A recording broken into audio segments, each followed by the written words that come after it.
बंदो गुरुपद कंज कृपा सिंधु नगरूप हरि महामोहतम कुंज जासु वचन रवि कर निकल।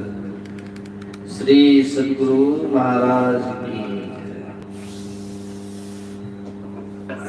अभी हम लोग बहुत अच्छा भजन सुन रहे थे और हमारे क्या नाम है आपका? गुंजन जी भजन सुना रहे। एक प्रसंग में सुनाता हूँ। भगवान श्री राम विश्वामित्र की आज्ञा से संध्या वंदन करने के लिए गए। निशि प्रवेश मुनि आयसु दिन्हा, सब ही संध्या वंदन किन्हा। सब लोगों ने संध्या वंदन किया। विश्वामित्र भगवान राम के गुरु थे, समझे। अक्षर में त्रैकाल संध्या का उपदेश है, आदेश है ना। एक ब्रह्म मुहूर्त में पहला संध्या वंदन, जब रात्रि का अंत और दिन का शुभारंभ का समय होता है। को कम करें, ठीक है। दूसरा पूर्वाहन अपराहन का जब मिलन, और तीसरा दिन का अंत और रात्रि का प्रारंभ के बीच का समय, संधि जोड़, है ना। तो और एकदम कम कर दिया कि, और संध्या वंदन करना ये मानव जीवन का परम कर्तव्य है, क्योंकि यही हमारे लिए मुक्ति का मार्ग है, समझ रहे। तो संध्या वंदन किस तरह करना चाहिए?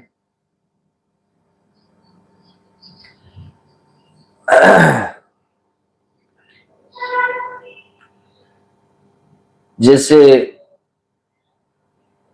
अच्छी तरह से समझ लीजिए, प्रातः काल जब हो और सायंकाल जब हो या अपराह्न काल जब हो, तो कुल्ला आचमन पहले कीजिए। ध्यान पे बैठने के पहले पैर हाथ धोइए और एक आसनी बिछाइए जरूर, अपना आसनी ध्यान के लिए। असम आसन आसीन सम काया यथा सुखम, अस्तावत संग आधाय स्वनासाग्र कृतेक्षिणा। कहा गया है शास्त्रों में कि समतल स्थान पर आसनी बिछाकर धरगर मस्तक को सीधा करके बायां हाथ नीचे दाहिना हाथ ऊपर और बायां पैर नीचे दाहिना पैर ऊपर, जैसे इस तरह से बैठना चाहिए ध्यान पर। और बैठने में हील डोल तजी, समझ रहे हैं, हील डोल को तजिए। शरीर को स्थिर बैठाना है, हिलना डुलना नहीं है। आसन सबसे पहले सिद्ध होना चाहिए आपका, है कि नहीं। बैठने की सही विधि हमें मालूम होनी चाहिए। हमारे सदगुरु महाराज जी कहते हैं, सांझ भय गुरु सुमिरो भाई। सांझ मतलब संध्या, कहते सुमिरो भाई, कहते जीवन का भी सांझ हो रहा है, क्योंकि हमको पता नहीं है कि आखिरी सांस कब है, कौन सी है। दिन हमारा डूब रहा है। तो संत महात्मा लोग संधि कहते, संधि का जो समय है ना, बैठिए संधि के समय में और क्या कीजिए, सुमिरो भाई। सुमिरन की विधि गुरु से सीख लीजिए, जप ले गुरु का नाम। अब विधि यही है कि सांझ भय गुरु सुमिरो भाई, असुरत अधर ठहराए।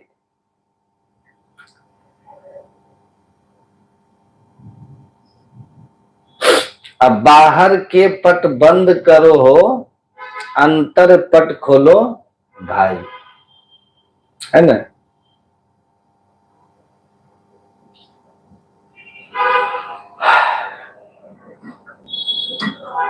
कहते हैं गंग जमुन सरस्वती संगम पर संध्या करो नित भाई, दृष्टि युगल कर अंगुल द्वादश पर दृढ़ थिर धरु ठहराई, प्राणस्पंद बंद हो जाए मन हो तजई चंचलाई। ठीक से बैठना मन की स्थिरता के लिए बहुत जरूरी है। बोले बैठिएगा तभी मन स्थिर होगा, है ना। पतंजलि महामुनि ने योग दर्शन में पहले आसन की स्थिरता कहा है और तब जाके कहा है मन की स्थिरता है। पहले आसन दृढ़, कबीर साहब ने भी कहा मन जाए तो जाने दे तू मत जाए शरीर, है ना। तन थिर मन थिर बचन थिर सुरत निरत थिर हो, कह कबीर ता पलक को कल्प न पावे को। स्थिर होकर के बैठना चाहिए, हिल डोल नहीं करना चाहिए। अगर शरीर को आप जितना देर बैठे, जितना ही देर बैठे स्थिरता पूर्वक बैठेंगे तो आपका मन स्थिर जल्दी ही हो जाएगा। शरीर की स्थिरता बहुत जरूरी है साधना में। तो स्थिर आसन से बैठना चाहिए, आसन की ठीक ठीक विधि समझ करके बैठना चाहिए। और जप करते समय जो आपको मंत्र मिला है सुरत अधर ठहराए, गुरु महाराज जी के सभी प्रवचन में आप पढ़िएगा, जब जब जप की बात आएगी ना कि वृत्ति को मध्य में रख करके जप करना चाहिए। बाएं तमोगुनी वृत्ति, दाहिनी और रजोगुनी वृत्ति, आयरा पिंगला तमोगुनी रजोगुनी वृत्ति है। अब मध्य में वृत्ति अगर रहेगी तो सतोगुनी भाव रहेगा आपके अंदर। सात्विक भावनाओं में मन की चंचलता नहीं रहती है, सात्विक भावनाओं में मन की चंचलता नहीं होती है, सहजता रहती है। सीधा बैठने से क्या होता है जानते हैं, मेरुदंड सीधा रहने पर श्वास की गति बहुत कम हो जाती है। और श्वास की गति जितनी धीमी होगी ना, मन की गति उतनी ही धीमी होगी। तो सीधा बैठना और सामने की ओर दृष्टि रखना, और तब क्या करना है, तब जप करना है। अगर हम ठीक ठीक जप करेंगे, ठीक आसन से जप करेंगे तो हमारे मन में स्थिरता आएगी ही आएगी। और जप का लाभ भी आप अनुभव कीजिएगा। सीधा होकर नहीं बैठा जाता है, इसीलिए संध्या वंदन करना है संधि के काल में, लेकिन भीतर का इड़ा पिंगला सुषुम्ना ये भी एक संधि है। इसकी संधि का भी खेल जानना है। न जोगी जोग से ध्यावे न तपसी देह जरवावे, और सहज में ध्यान से पावे सुरति का खेल जही आवे। तो पूज्यपाद महर्षि संत सेवी परमानंद जी महाराज कहते थे, एक बार उन्होंने कहा था, एक साधक से पूछने की कृपा की, वो साधक खुद ही सुनाए। 1 महीने तक वो साधना शिविर में भाग लेकर के आए थे वो साधक। पूज्यपाद महर्षि संत सेवी परमानंद जी महाराज ने पूछा कि 1 महीना ध्यान करके आप आए हैं, जप करते समय ये मन कहाँ रहता है? तो वो कुछ बोले ही नहीं, वो साधक जो थे। तो पूज्यपाद महर्षि संत सेवी जी महाराज ने कहा आप किनसे दीक्षा ली है? तो उसने हाथ जोड़ते हुए कहा कि हुजूर आप ही से। तो उन्होंने कहा कि आपको ये नहीं बताया गया था कि सामने दृष्टि को रख करके और जप करना है? सामने अंधेरे को देखते हुए जप करना है। तो कहा जी ये आपने कहा था दृष्टि को सामने रख करके जप कीजिएगा, मध्य में दृष्टि रख कर जप कीजिएगा। तो आपने बोला कुछ नहीं, क्यों? कहा हुजूर आपने मन पूछा ना, तो मैं थोड़ा कंफ्यूज हो गया। तो पूज्यपाद महर्षि संत ब्रह्म जी महाराज ने कहा कि जहां दृष्टि होगी वहां मन होगा, जहां दृष्टि जाती है वहां पर मन जाता है। ये तो गुरु महाराज दृष्टि योग में भी समझाते हैं। पूरा खेल तो सूरत का यही है ना कि दृष्टि के पीछे मन जाएगा। तो अपने दृष्टि को आप अंधकार में ठहरा करके जप कीजिए, पकड़ी पट पीव पीव करे अंधकार के पट को पकड़ करके और तब जप करो, है ना। तो ये है जप की विधि। तो जहां दृष्टि होगी वहां मन होगा, इसलिए कंफ्यूज मत होइए। सामने मध्य में अपनी वृत्ति को रखिए और जप कीजिए, सुमिरन कीजिए। हम किसी को पुकारते हैं तो जिनको पुकारते हैं उस और देखते भी है ना, जिधर से उनके आने की संभावना है उधर देखते हैं। तो हम अपने अंदर के अंधकार में अपने इष्ट देव को, गुरुदेव को, परमाराध्य को पुकारते हैं। मंत्र का अर्थ क्या होता है? आवाहन करना, पुकारना। तो इस तरह से आप उस और देखते हुए पुकारिए। पुकारते पुकारते मन स्थिर हो जाएगा। मन की स्थिरता होगी तो रूप का दर्शन भी होगा, मानस ध्यान भी होगा। या प्रारंभ में अगर रूप का दर्शन नहीं भी हुआ, अब मंत्र जप करते करते स्थिरता अगर आ गई तो मंत्र छोड़ करके और देखे हुए रूप को अपने ख्याल से बना करके देखने को मानस ध्यान करते। गुरु महाराज जी ने लिख दिया, प्रवचन में कहा। तो उसको गुरु के रूप को, इष्ट के रूप को प्रारंभ में बनाकर देखिए, है ना। अब बाद में अभ्यास बढ़ जाएगा ना, तो मंत्र जप करते ही अपने आप इष्ट का रूप आपको अपने अंदर में ही दिखने लगेगा। पहले धुंधला ही दिखेगा।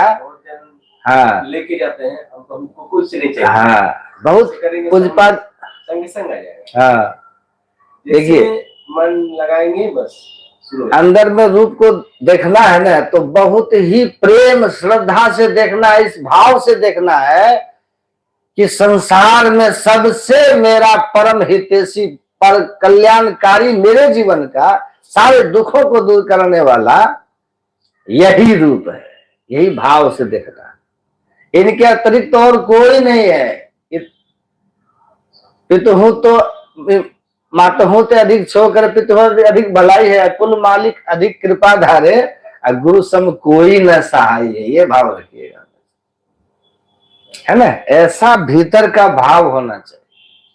राधा स्वामी जी महाराज कहते हैं, बाहर के संग असजब होई, सदगुरु संप्रीतम नहीं कोई, तब अंतर का सत्संग धारे, सूरत चढ़े आसमान पुकारे। अंतराकाश में सूरत ऊपर उठेगा जब आपकी मनोवृत्ति ऐसी हो जाए, ऐसा कि संत सदगुरु जैसा संसार में हमारा कोई प्रियतम नहीं है। और जब ऐसा भाव हो जाएगा ना, तो जिनसे हमें प्रेम हो जाता है ना, स्नेह हो जाता है जिनसे भी, तो उनको याद करने के लिए अलग से परिश्रम नहीं करना पड़ता, मन अपने आप उस ओर जाता रहता है। इसीलिए खूब श्रद्धा प्रेम से जब ध्यान अपने गुरु का करना चाहिए, उन्हीं से प्रेम कीजिए, किसी से प्रेम मत कीजिए, है ना। जीवन को सुखमय बनाने के लिए, आनंदमय बनाने के लिए ध्यान की जरूरत है, समझ रहे। और ध्यान कब करें हम लोग? ध्यान करने का समय क्या है हम लोगों का? वही मैं बता रहा हूं कि ध्यान करना कब चाहिए। अब वेद भगवान भी कहते हैं कि त्रिकाल संध्या करो। हमारे हिंदू धर्म में है ना त्रिकाल संध्या। अब मुसलमान भाई लोग क्या करते? पंच वक्ती नमाज, हम लोग त्रिकाल संध्या। और साथ ही साथ गुरु का भी बड़ा महत्व है ना। मर्यादा पुरुषोत्तम भगवान श्री राम, जिनके चरणों में संपूर्ण संसार सिर झुकाता है, नहीं झुकाते हैं, वे महापुरुष भगवान श्री राम अपने गुरु के चरणों में सिर झुकाते हैं और गुरु की सेवा भी करते हैं। गुरु की भक्ति, साधु की सेवा बिनु नहीं कछहु पाई हो। इसलिए गुरु की भक्ति सबको करने की आवश्यकता है, साधु की सेवा भी। जीवन में गुरु का बड़ा महत्व है। भगवान श्री राम के 2 गुरु थे। कितने थे? क्या क्या नाम था? एक वशिष्ठ जी महाराज, वे उनको अध्यात्म ज्ञान दिए थे कि मन को कैसे नियंत्रण में किया जाए, उसका ज्ञान दिया था वशिष्ठ जी महाराज। भगवान श्री राम को जो ज्ञान दिया गया है और वह ज्ञान पुस्तक में संकलित है, उसका नाम है योग वासिष्ठ। योग वासिष्ठ आप जब पढ़िएगा उसमें बहुत वैराग्य की बात है और ये भी लिखा है कि हम अपने मन को किस प्रकार नियंत्रण में करें। ये हमारा मन जो है ना बड़ा चंचल है और चंचल मन को किस तरह बस में किया जाए।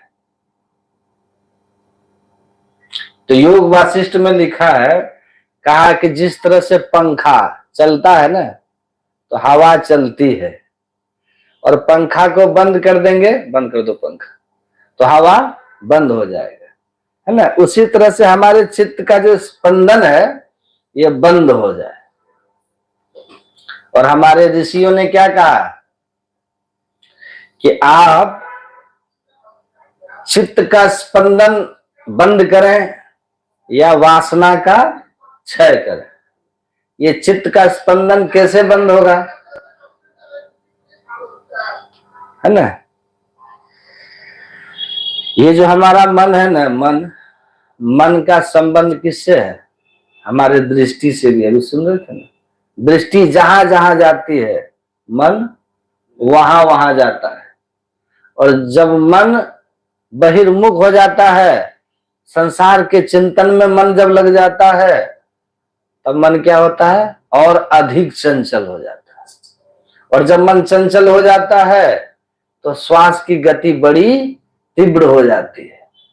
देखिएगा, आप अनुभव करते होंगे जब किसी को क्रोध होता है, क्रोध में जब आपे से बाहर जब आप हो जाते हैं तो उस समय आप देखिएगा आपकी श्वास की गति बहुत तीव्र हो जाती है। क्रोध में बहुत तेजी से श्वास की गति चलने लगती है। क्रोध में आज के वैज्ञानिकों ने भी शोध किया है कि श्वास की गति को रोकने से शक्ति का जो क्षरण होता है वो बंद होगा।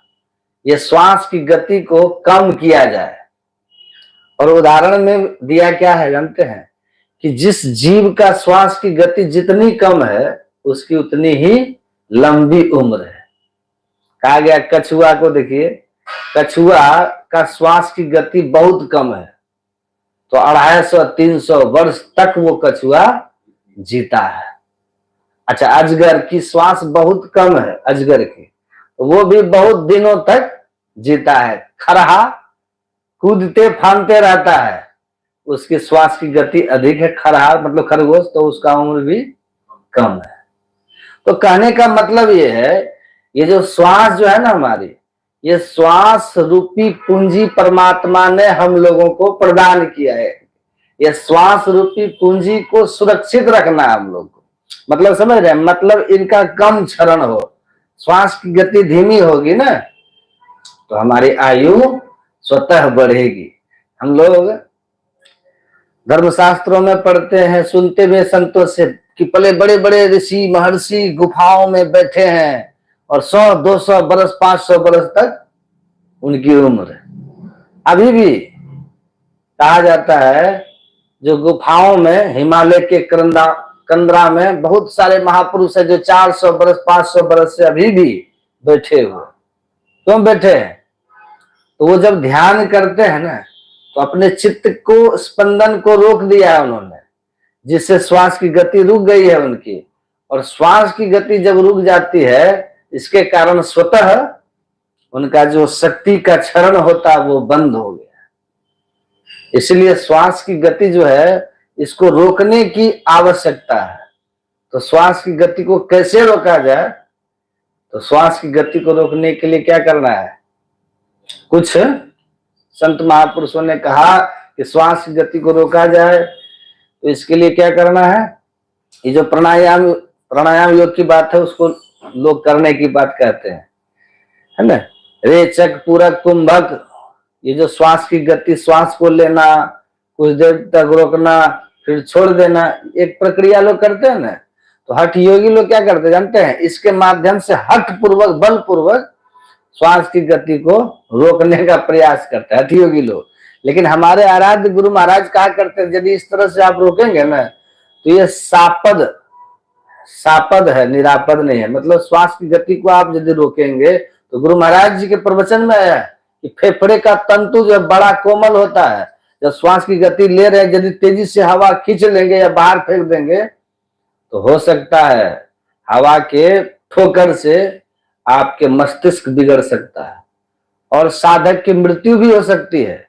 इसीलिए इसको हमारे गुरु महाराज कहते थे इस पर विशेष बल देने की जरूरत नहीं है। तब क्या करें? श्वास की गति को कैसे रोका जाए? व्यवहार में भी हम लोग देखते हैं किसी चीज का जब चिंतन करने लगते हैं बाहरी वस्तु की तो स्वतः उस समय श्वास की गति कम होने लगती है। इसलिए हमारे आराध्य सदगुरु महाराज जी कहते हैं जो ज्ञान की बात कहे हैं वो एकदम विज्ञान सम्मत बात है। गुरु महाराज की आज के भौतिकवादी, आज के भौतिक शास्त्र के जो वैज्ञानिक हैं इस बात का समर्थन करते हैं। ठीक वही बात हमारे गुरु महाराज भी कहने की कृपा की है। श्वास की गति को कैसे किया जाए? तो श्वास की गति को आप कम करना चाहते हैं तो क्या करना होगा? बाहरी चिंतन को छोड़ने की जरूरत है। किसी विषय की बात को सोचने लगता है तो श्वास की गति जो है ना तीव्र हो जाती है। इसीलिए अध्यात्म चिंतन करने की जरूरत है। और अध्यात्म चिंतन में भी प्रभु का स्मरण जो है उसका चिंतन करें। जब गुरु का नाम का चिंतन करेंगे तो स्वतः मन आपका संसार के तरफ से मुड़ जाता है और प्रभु के तरफ जुड़ जाता है। इससे क्या होता है? धीरे धीरे धीरे श्वास की गति एकदम कम होने लगती है। इसलिए अगर जब भी ठीक किया जाता है ना, ठीक ठीक जब होने लगता है तो उस समय भी श्वास की गति मंद होने लगती है।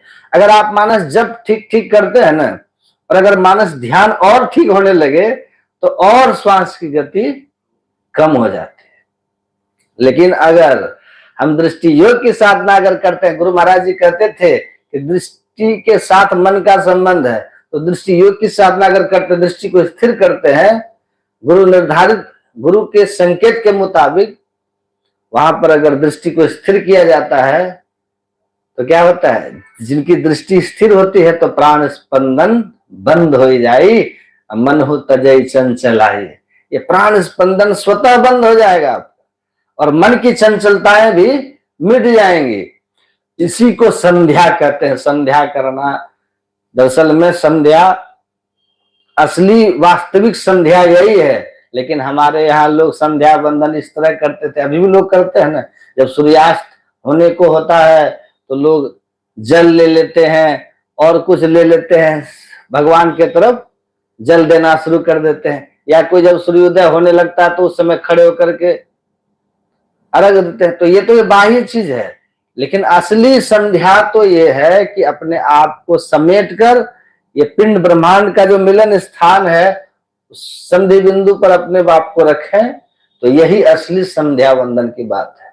दरअसल में इसको जो कोई करता है तो उनका मन जो है स्थिर होता है, और अधिक मन को स्थिर करना चाहते हैं, ठीक ठीक मन पूर्ण रूप से स्थिर हो जाए, तो पूर्ण रूप से मन तो तब स्थिर होगा जब अंतर के शब्द को सुना जाए। जब अंदर के शब्द को सुनते हैं अंदर में, तो हमारे गुरु महाराज कहते हैं उस शब्द में इतना मिठास है, इतनी मादक है, इतनी माधुर्य है कि मन उसमें रस बस जाता है। जिस तरह से भंवरा होता है ना, कमल के माधुरी में जब फंस जाता है तो बाहर का सब कुछ भूल जाता है भंवरा, नहीं? उसी तरह से साधक भी अपने अंदर में जब उस शब्द को सुनते हैं तो बाहर से वो बहरा हो जाते हैं, बाहर की किसी चीज को नहीं सुनकर अंतर में वो शब्द को सुनते हैं, और जिसके सहारे अंतर में चलते हैं और अंदर में चलकर प्रभु को प्राप्त कर लेते हैं। और जो कोई परम प्रभु को प्राप्त कर लेते हैं तो उनका जीवन सुखमय हो जाता है, उनका जीवन आनंदमय हो जाता है। तो संत महात्माओं ने कहा कि हमें जीवन में साधना करने की आवश्यकता है। जो साधन रत रहते हैं तो एक न एक दिन लक्ष्य को वो प्राप्त करते हैं, इसीलिए घबराने की जरूरत नहीं है। साधना करते रहिए। कार्य धीरे होत है, काहे होत अधीर, समय पाए तरवर फरे, है ना? कहते हैं कि समय पर वृक्ष फल देगा, लाख आप पानी डालते रहिए ना, लेकिन फल समय पर ही मिलेगा। इसीलिए सब कुछ समय पर मिलता है, तो हम लोगों को भी घबराने की जरूरत नहीं है। रामकृष्ण परमहंस जी महाराज कहते थे साधक को पुश्तैनी किसान की तरह बन के रहना चाहिए, और कुछ मिले या ना मिले लेकिन साधना में बैठना चाहिए। गुरु महाराज भी कहा करते थे देखो, कुछ देखो या ना देखो, लेकिन समय पर बैठकर देखने का प्रयास करो, जब ध्यान करो, ये करने की आदत बना के रखिएगा, तब हमारा जीवन सुखमय बनेगा, हमारा जीवन आनंदमय बनेगा। यही करने के लिए हम लोग की जरूरत है। इसका आदत लग जाएगा, इसका हिस्सा लग जाएगा, तो घर में भी ध्यान करते रहिएगा, सिमरन भजन करते रहिएगा, तो हमारा इहलोक परलोक दोनों संवरेगा। इन्हीं शब्दों के साथ अपनी वाणी को विराम। श्री सद्गुरु